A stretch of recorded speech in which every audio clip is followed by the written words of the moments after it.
또 하나 우리가 학위 논문을 쓰면서 반드시 유의해야 하는 것 중에 하나는 표절입니다. 이 플라기아리즘이라고 하는 건데요. 표절은 타인의 저작물을 표기 없이 도용하는 행위를 이야기를 합니다. 그것이 일부가 되었던 혹은 전체가 되었던 그것은 중요하지 않습니다. 타인의 저작물을 표기 없이 도용하는 행위, 이것은 굉장히 이거는 윤리적으로 절대로 옳지 않은 행위입니다. 자, 표절이라고 하는 것은요, 법적인 용어보다는 사실 윤리적인 개념이기도 합니다. 윤리적인 개념이라고 하면은 이 저작권과는 조금 다른 개념입니다. 예를 들어서 저작권 같은 경우에는 원 저작자에게 경제적인 손해배상을 하게 되면은 법원에서 판결을 하는 거죠. 그것을 하게 되면은 어떤 책임으로부터 자유로울 수 있습니다. 하지만 표절이라고 하는 것은 경제적인 손해배상이나 원저자에게 이것을 하는 것보다는 윤리적인 낙인이 찍히는 이런 것이거든요. 또 하나는 이 한국 기독교 출판계나 이런 데에서도 2013년 그때부터 이 어떤 저술, 표절 논란이나 이런 것들이 많이 있었는데요. 그래서 뭐 절판이 되는 이런 경우들도 있기도 하고 그렇습니다. 그렇기 때문에 지금은 이 표절에 대해서 굉장히 엄격해졌다라고 하는 것도 논문을 쓰시는 분들이 반드시 아셔야 된다라고 하는 것을 꼭 좀 말씀드리고 싶습니다. 자, 왜냐하면은 표절의 문제는 생각보다 심각합니다. 다른 사람의 창작물 또는 그것의 일부 혹은 전부를 도용해서 마치 자신의 창작물인 것처럼 그것을 발표하는 행위거든요. 여러분, 하나의 창작을 하는 과정이 얼마나 많은 시간들이 걸릴까요? 정말 적지 않은 시간들이 걸릴 겁니다. 그런데 표절이나 이런 것을 하면은 얼마 시간이 걸리지 않고도 남이 수고한 열매를 노력 없이 거두는 이런 행위가 됩니다. 그렇기 때문에 저 같은 경우에는 표절이나 이런 것에 정말 굉장히 엄격해야 된다라고 생각을 합니다. 제가 공부했던 독일 여기에서 굉장히 유명한 그 표절 사건이 있어서요. 어떤 사람이 정치적으로 아주 유명한 사람이 있었는데 그 사람이 표절 때문에 모든 정치적인 권한이나 이런 데에서 물러날 수밖에 없는 이런 사건들이 있기도 했었습니다. 자, 그래서 여기에서 꼭 좀 말씀드리고 싶습니다. 학위 논문을 쓰면서 표절을 한다? 차라리 쓰지 마십시오. 차라리 쓰지 않고 그냥 학위 논문을 받지 않는 것. 이것이 훨씬 더 정직한 행위입니다.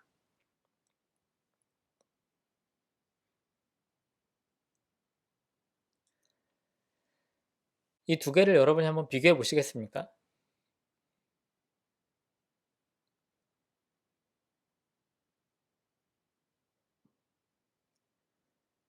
이것이 보이고요. 그리고 이것도 그렇고, 네. 뭐, 문장 자체가 똑같습니다. 자, 하나를 제가 더 보여드리면은,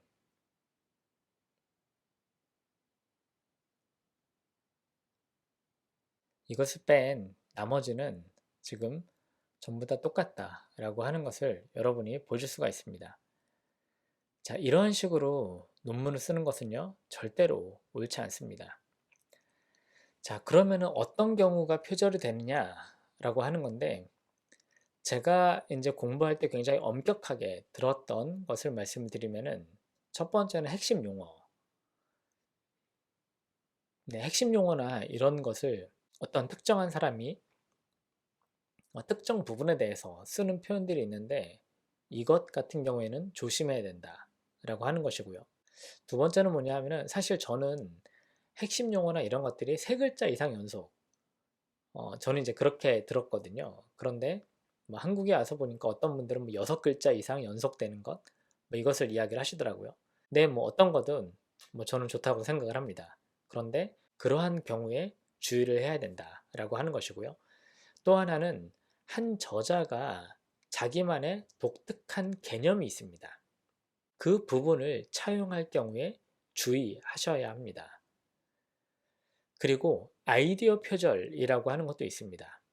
아이디어 표절은 뭐냐 하면은 실제로 그것이 저술로 혹은 논문으로 나오진 않았습니다. 그런데 어떤 한 사람이 어떤 강연에서 아이디어를 논문 혹은 이것이 될 만한 아이디어를 이야기를 했을 때 그것에 대한 아이디어나 이런 것들을 도용해서 내가 한다라고 했을 때 그것이 표절의 위험이 될 수도 있다라고 하는 것. 이게 아마 한국 연구재단이나 이런 데에서 이런 것들까지도 다 표절의 범주에 넣고 이야기를 하는 것 같습니다. 한 가지 좀 더 덧붙여서 말씀드리고 싶은 것 중에 하나는요. 목회자들이니까 설교 표절. 그럼 예전에 한국에 영어나 이런 영어 서적들이 많이 나오지 않았을 때는 많은 목사님들이 영어 책이나 이런 것을 번역해서 설교를 하기도 했었습니다. 그런데 여러분, 이 최근에는 영어 서적이나 이런 것들이 굉장히 많이 나오고 있거든요. 그러면서 그것이 표절이었다라고 하는 것이 또한 밝혀지는 이런 경우들도 왕왕 있습니다. 저 역시 제가 그 독일에서 공부를 하거나 할 때 어떤 목사님이 그러니까 설교를 할 때 다른 분의 것을 가지고 이제 하는 이런 경우들도 있었는데요. 정말 옳지 않은 그런 행위입니다. 어떤 분들이 이렇게 이야기를 할 수 있습니다. 설교는 하나의 본문에 대해서 이미 해석이 뻔히 다 나온 건데 그게 어떻게 설교가 표절이 되느냐라고 생각을 하실 수도 있을 텐데요. 제가 지금 여기에서 말씀드린 설교 표절이라고 하는 것은 다른 사람이 작성해 놓은 원고나 이런 것들을 가져다가 하는 것, 이런 행위를 이야기를 하는 것입니다. 만약 여러분들이 어떤 한 본문에 대해서 분해를 그리고 연구를 분석을 내가 했다라고 하면은 그것은 당연히 설교 표절이 되지 않죠. 설사 그것이 다른 사람이 해놓은 것과 거의 유사하다 하더라도 그것은 절대로 설교 표절이 아닐 것입니다.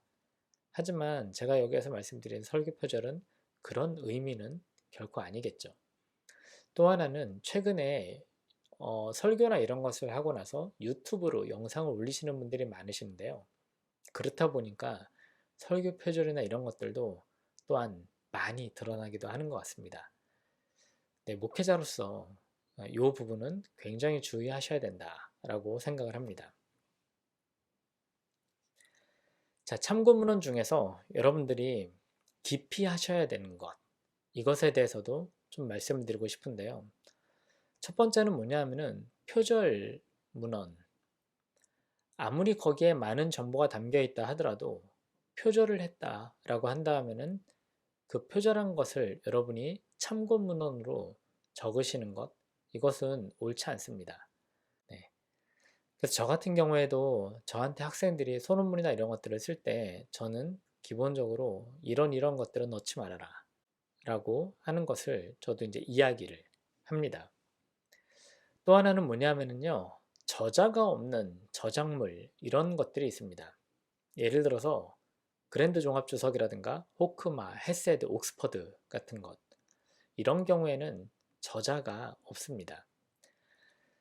이런 것은요. 여러분들이 학위 논문이나 이런 것들에 이런 것을 넣잖아요. 그러면은 그 학위 논문의 퀄리티가요. 굉장히 떨어집니다. 제가 이제 여러 논문 심사나 이런 것들을 할 때 잠깐 말씀드리면은요. 몇 가지 방식이 있습니다. 저 같은 경우에는 어떻게 보느냐 하면은 처음에 저는 서론을 읽습니다. 서론에서 이분이 어떤 주장을 하려고 하는가 그거를 보게 되는 거죠. 그리고 난 다음에 맨 뒤에 나오는 결론을 읽습니다. 결론을 읽어보면은 서론에서 주장을 하려고 하는 것이 결론에서 잘 주장으로 마무리되고 있는 건가. 그리고 난 다음에 그것을 만약에 서론과 결론이 잘 매칭이 된다라고 하면은 이 논문은 이 저자가 그래도 자기의 논문을 쭉 견지를 해 나가는 경우구나라고 하는 것을 거기에서 보게 되는 거죠. 그리고 나서 세 번째로 보는 것이 뭐냐 하면은 어떤 한 본문을 연구를 하게 되면은요. 그것과 관련해서 꼭 봐야 되는 참고문헌이 있습니다. 그래서 저 같은 경우에는 세 번째로 보는 게 참고문헌입니다. 참고문헌에서 그것이 제대로 되어 있는가라고 하는 것들을 보고요. 그리고 그것을 참고문헌을 보면은 이분이 어떤 글들을 많이 보는가라고 하는 것도 거기에서 보입니다. 그런데 만약에 참고문헌에서 그랜드 종합주석, 호크마, 뭐 옥스퍼드 이런 게 들어가 있잖아요.